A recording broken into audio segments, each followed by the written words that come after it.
Hello, everybody. This is Raven from Passings, and Amy asked me to spend a little bit of time talking about home and some of my experiences with creating home.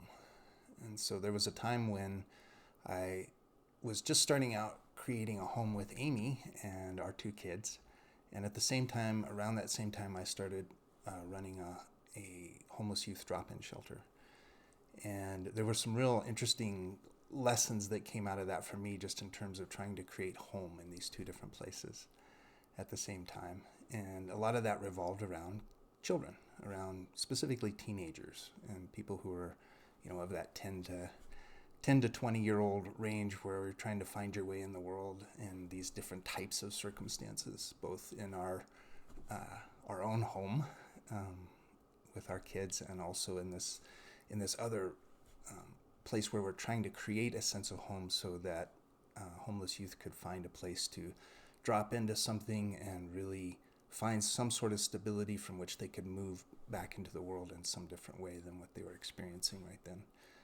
And some of those interesting things about what makes a home, what makes a sense of place for yourself that you can move from. And one of those things that really came up right away with the drop-in center, and that I saw reflected in our own home environment, was around food, and just around the availability of food and kitchens, and what does that feel like when you're home and there's a kitchen and there's people making food, and the kind of sense of belonging that creates whenever that's in place. And so watching Amy in the kitchen, she's amazing, and it's always this kind of together activity whenever we're cooking together. And I really kind of brought that to the homeless youth drop-in center. We started offering food, and that wound up being a huge win. So it was difficult when you're on the streets. It's difficult to acquire food in a safe way. So going to a soup kitchen or going to a food bank and places like that, you have to interact with a lot of people who maybe you don't want to. As a youth, you're having to interact with a lot of adults who are also experiencing homelessness. You're having to navigate systems and things to be able to get access to these resources that can make it really difficult and scary just to try and acquire the food, even though it's available. Technically, no one's going to starve, but at the same time, being able to get that food in a safe way, in a way that makes you feel like you're not at risk. Just trying to meet your daily needs can be really important. So we started serving food there. And the other thing I really discovered around people feeling comfortable, young people feeling comfortable with things, is like the interview process of social work can be really like they're very pulled back. They don't really want to tell you what's going on. They don't want to get in trouble. They don't want to get confined. There's a lot of things going on in their minds around that kind of over the desk type of interview around what's going on for you and how are we going to get you off the streets kind of attitude. Really doesn't work. Found that out really quickly, and what I discovered was that me making breakfast for them. So I set it up a consistent, stable environment where they could come in and get a hot breakfast every day, and I cooked it. And so standing around in the kitchen cooking food while these various youth would wander through wound up being a really great environment for finding out what the actual problem was, like what was creating their situation and give us some opportunities to explore resources that would get them out of it. And a lot of that's just that kind of sense of home, like rather than it's a place of feeling safe, right? So safety, I think, is a big key in terms of what we think about in terms of home. And it's also the reason that many youth experiencing homelessness are homeless, is because it wasn't safe at home. So there was something going on in their home environment that made it unsafe, and that's why they left. That's why it actually feels safer to be out on their own and on the streets than it did to be wherever the particular geographic location is that they grew up in their house and that. And so it was kind of a really important piece of that, is to explore that safety. And one of those things that also made home is some sense of privacy, some sense of being able to have your own container. And that can be really difficult when you're living on the streets. So things like lockers that we didn't dig into on a daily basis. We would only get into the locker if it was abandoned, but we allowed them to have lockers and lock their stuff up so that it wasn't lost or stolen overnight when they were out in the world. We allowed them, I didn't pressure them to tell me where they were sleeping at night or what those types of things, what they wanted to keep private. We tried to keep it private so that but at the same time offer as many different types of resources as we could to give them other options. So I think that sense of safety and privacy is kind of key to understanding what home is. That's our space. That's what do we need to do to create that space for ourselves. And I really saw that reflected in our own kids. Like at that age, like you want that sense of privacy. You want to be able to go into the bathroom and lock the door so that you can just be with yourself and what's going on with you and your body and all the different things that are happening over the course of those ages. And so we tried to give that same sort of thing, like, structured time where kids could be alone in the bathroom and not disturbed, not somebody banging on the door, hey, I'm next.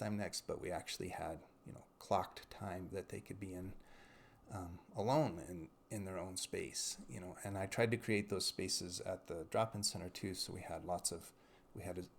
we were lucky to have a space where we could have different rooms. So we had kitchens and we had computer rooms and we had a hangout area, a couple different hangout areas, and then places that they could come talk to the staff, right?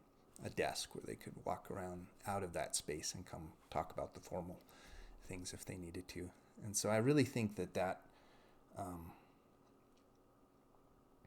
is kind of what home was about, finding that sense of good food, and what comes with that psychologically around having a kitchen, having a place where you can come together and share and create those types of things, and then having some privacy as well. And then some of the other pieces that came up, we don't think about these things, but feeling at home in society. So youth experiencing homelessness don't feel at home in society. They don't have the resources. We take things for granted. To be at home in our culture, in our society, you have to have an ID, you have to have an address, you have to have a place that you're supposed to be at different times. And they don't have any of those things a lot of times. And so it's helping them to find that place back in the world again, where they had the ID that would keep them from getting challenged all the time around what they were doing, a place where they could just be without getting asked to move on all the time, an address, a place that they could receive mail,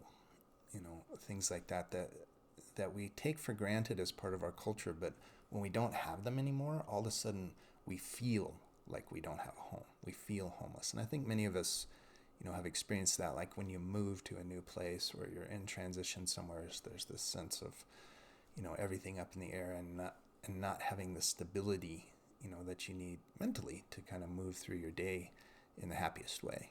And so I think creating those things around our home, it's so interesting right now because culturally, as Amy has already talked about, we're out in the world and things have changed. So our routine has been disrupted. Our sense of home, whether that's moving from our living environment to where we work and then back and having all that be the same place now, having our kids, not be at home and then at home and then all of a sudden they're at home all the time. Like it's a big disruption in it, and it does make us feel a little bit lost in terms of home sometimes. And so I think it's interesting to kind of contemplate that in relationship to people who have that circumstance all the time, where they don't feel at home and they feel lost.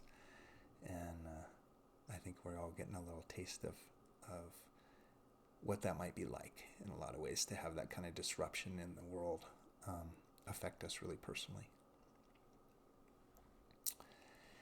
Let's see what else. And there's kind of another piece in there is just kind of access to resources. Like what does it take to feel at home? A lot of times is having access to things. And I think that's another thing that's really up for us all, right?